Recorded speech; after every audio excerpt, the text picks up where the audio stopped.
You've made a mistake. Start from scratch. My manager tore up the document I had handed him right in front of me. He would hurl abusive language at me on a daily basis. I couldn't take it anymore and chose to resign. The manager himself planned to receive his severance pay early and is going to live a comfortable retirement life.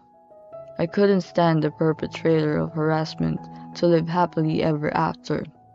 But I was not the only one who could not forgive him. My name is Keith. It's my first year in sales, but I'm already losing hope.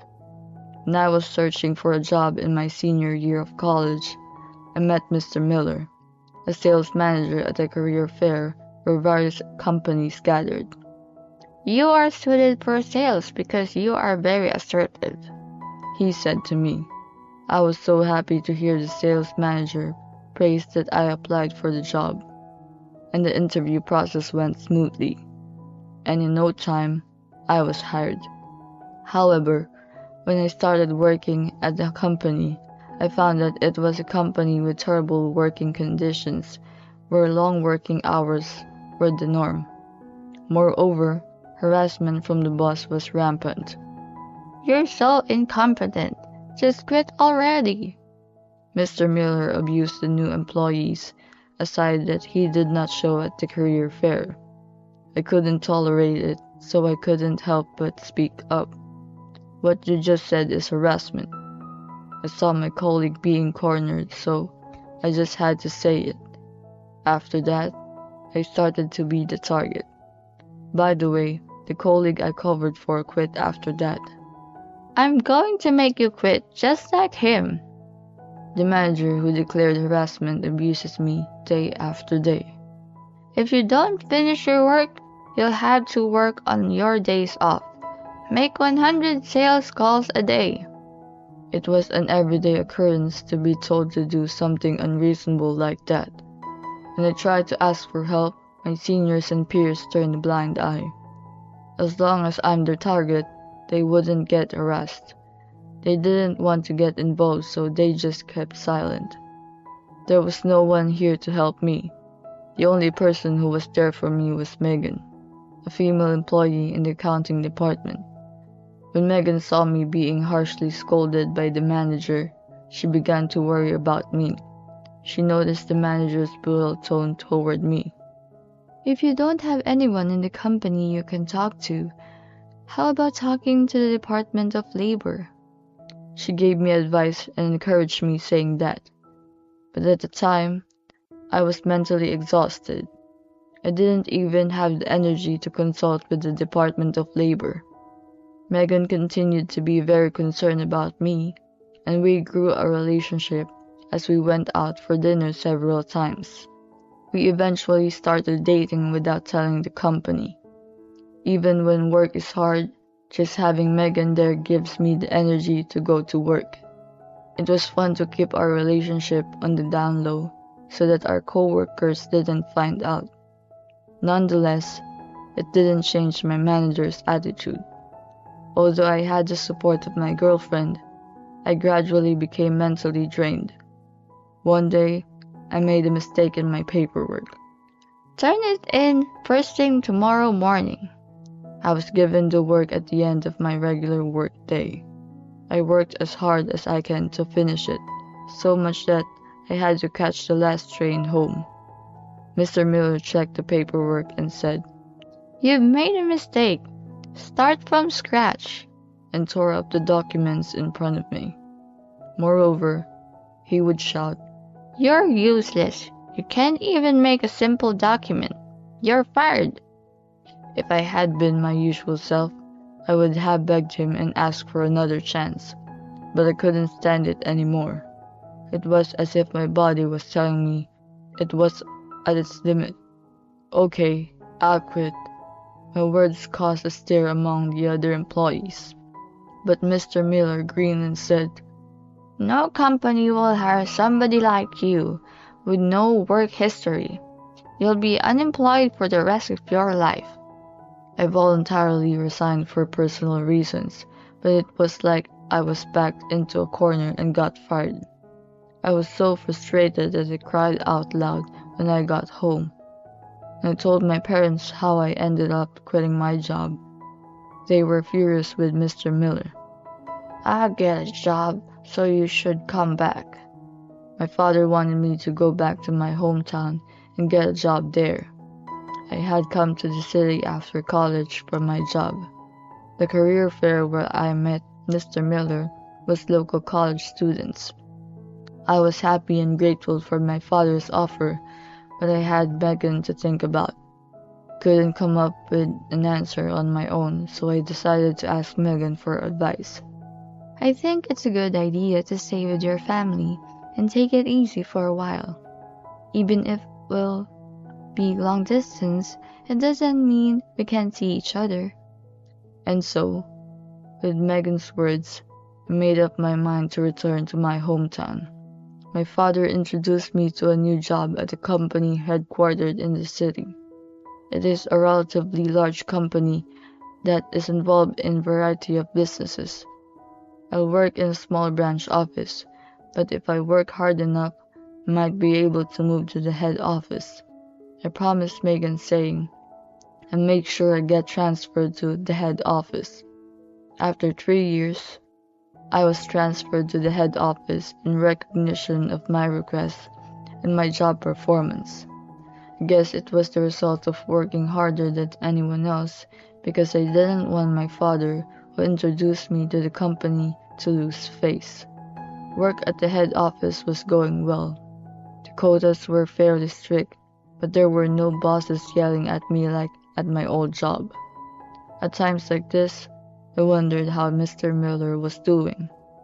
Megan was still working at the same place as before, but perhaps out of concern for me, the subject of him never came up. Is he still as he was? I asked Megan while we were having dinner together. After you quit, another employee became a target, and he ended up quitting too. Mr. Miller's the kind of person who relieves stress by bullying younger employees, Megan says with a sigh. When Megan found out about the harassment, she talked to her boss, the head of the accounting department. However, she was told that that's how young people learn how society works, and was given a lukewarm answer. She says she began to have doubts about a company that tolerates that kind of harassment. I thought I couldn't go on like this, so I talked to my boss about it, but as a result, she found that she couldn't rely on him. Megan began to think that she should find Mr. Miller's weak points by herself. Even if I reported the harassment to the president, he probably wouldn't take it seriously. So I decided to get rid of the source of the problem, Mr. Miller. For the past 3 years since you moved back to your hometown, I've been following his every move. I never forgave the person who hurt my boyfriend, and never will. When I saw Megan smiling at me like that, I knew I couldn't go against her. And then Megan found Mr. Miller's weak point. What is that? I was surprised when I heard Megan's story. If what she said was true, I would be able to take him down. For the 3 years since I left, Megan had been trying to figure out how to corner him. She didn't talk to me about it because she thought it would bring back the trauma of the harassment. Megan's kindness warms my heart. At this time, I had no idea that a few days later, I would meet Mr. Miller himself. I was having a meeting with a senior co-worker in the lobby of the head office when I saw a familiar face. I excused myself to walk up to the man I recognized. My heart was pounding as I remember my traumas, but I couldn't help but call out to him. "Mr. Miller, right?" I say, from behind him, and told him my name. Mr. Miller remembered me and grinned. "Oh, you're the weakling who couldn't stand my guidance and run away. Are you here looking for a job in that suit? You don't belong here." He made fun of me like that. Well, I was just in the middle of a meeting.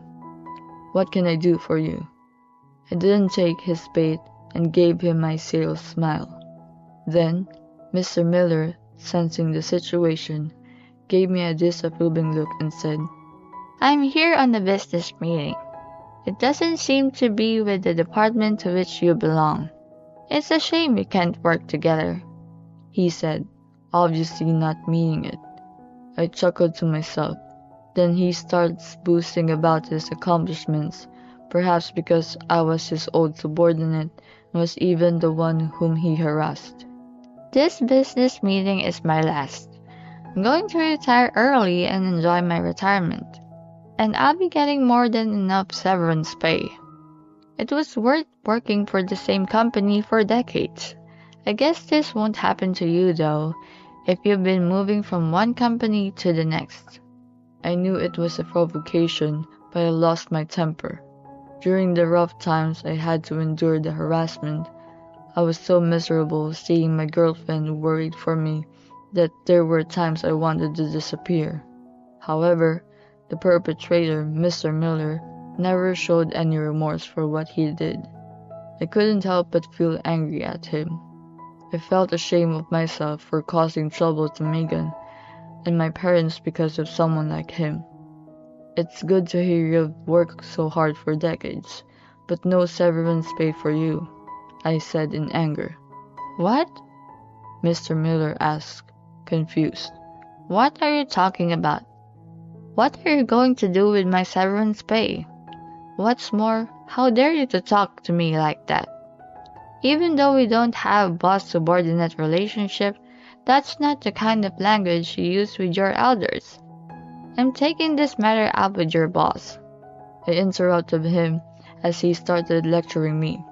Did you know that if you're found to have embezzled on the job, you won't get any severance pay? What? Mr. Miller, who had been babbling on and on until a few minutes ago, fell quiet. Paddling off business trip expenses, personal use of rewards earned from the corporate card. If you have accumulated this over the decades, it must be a considerable amount of money.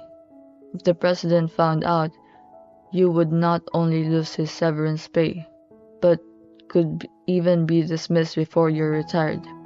As I spoke without hesitation, I noticed him turning pale. All of this was told to me by Megan. Megan had gone through all the receipts, credit card rewards history, and interviews with salespeople over the past few years. For example, he booked a bullet train ticket and submitted the receipt to accounting. Then, he would cancel the reservation, take the express bus, and put the difference into his pocket. It seems that he had been doing this kind of shady business for decades. The subordinate accompanying him wondered why he had to take the express bus, but was too afraid of him to say so. Also, by nature, corporate card rewards belong to the company. It is written in the company's regulations, and it is natural for managers to know this. However, he used the rewards for personal meals and trips. I don't know how long he had been embezzling, but from the look of his face, I can assume that he had been doing it for quite some time. Then he pulls me aside and takes me to a corner of the lobby. How much do you want? Suddenly, he pulled out his wallet. While I was surprised at his unexpected behavior, he quietly continued. I don't care how you found out about it. Keep this to yourself. As long as you keep quiet, you can get money. It's a good deal, isn't it? And then he tries to twist every bill from his wallet into my pocket. I don't want it. Why don't you just admit that you've done wrong? I said, pushing the money back, but it didn't resonate with him. I'm not the fool who's going to confess when I am about to get my severance pay, okay? If it's not about the money, what is this about? It was a complete coincidence that I ran into him here today. If he hadn't pissed me off, I would never have told him about his embezzlement.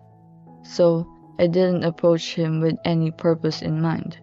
But the moment I saw him, my body automatically moved, and I think this is what I wanted to tell him. Apologize to me.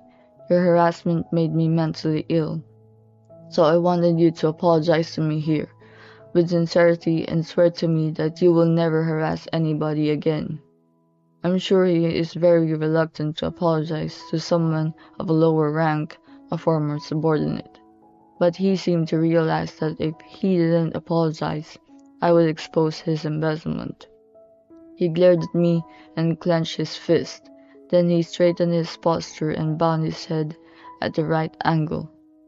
"I am very sorry that my behavior made you feel uncomfortable. I will never do anything that could be perceived as harassment again." As one would expect from a sales manager, his apology was perfect. He must have been doing this to his clients for decades. I thought to myself as he said this with such grace that I felt moved. "However," I said to him, "the embezzlement has nothing to do with the harassment. I'm sure the accounting staff must have reported it to the president by now." "What? You deceived me." The angry manager stormed at me.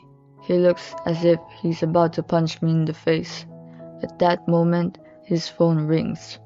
From the way he talked, I knew it was the president of the company. He must have been told to return to the office immediately.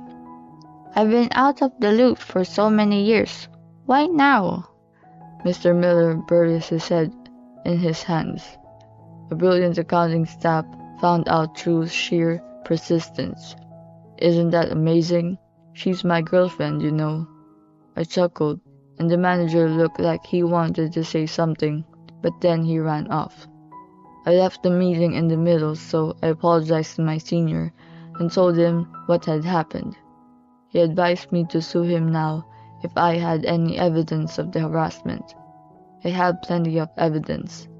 Emails containing abusive comments from Mr. Miller, and the diary I kept every day. At the time, I was too weak to do anything and cried myself to sleep, but now I have the energy to fight against him. I decided to file a lawsuit and demand compensation. In the evening, I got a call from Megan, who was working overtime. Megan had been present at the meeting to talk with the president and Mr. Miller, as the person who had found the embezzlement. At first, he flat out denied it. He said that a former employee who had a grudge against him had used his girlfriend to make up the story. But when I confronted him with the evidence, he cried and got down on his knees to the president. The president was furious with him for taking advantage of his position and betraying the company for so many years. He told the general manager that he would proceed with the dismissal on the spot. The company's internal rules also stated that severance pay will not be paid to employees who are dismissed on disciplinary grounds. The general manager is 55 years old and is being forced out of the company without severance pay. I think a full-scale investigation is about to begin. There's just one thing that bothers me. Mr. Miller was glaring at me and mounted, "I'll get you for this," as he left. I think he went home because he was ordered to stay home for a while. Megan's thin voice shows that she fears his recrimination. I told her I'd pick her up and sprinted out of the office. And when I arrived at my former workplace, I found Mr. Miller loitering on the premises. Then, at the moment, Megan came out. Maybe she knew I was coming and decided to wait outside.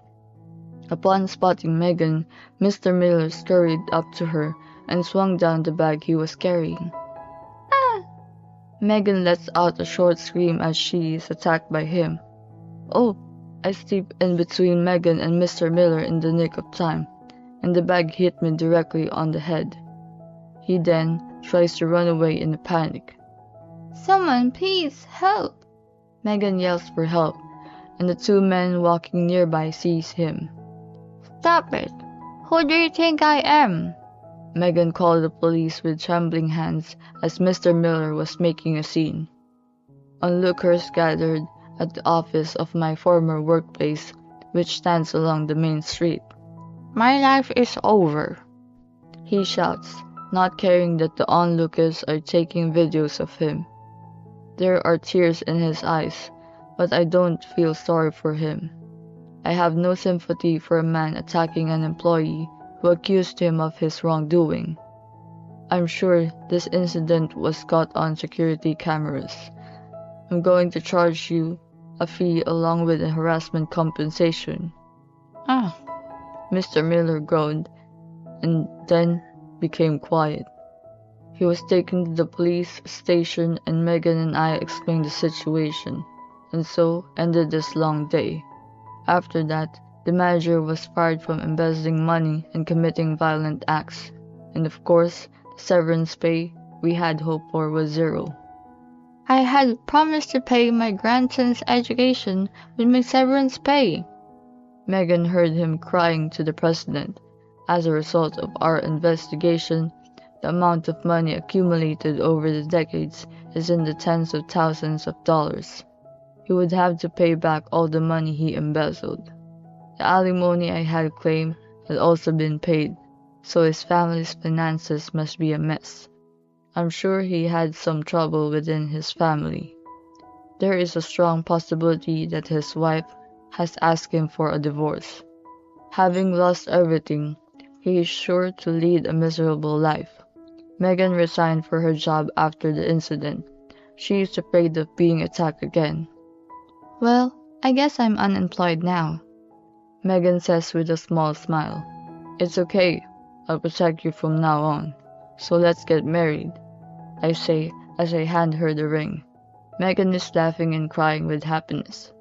I'm going to do whatever it takes to protect her.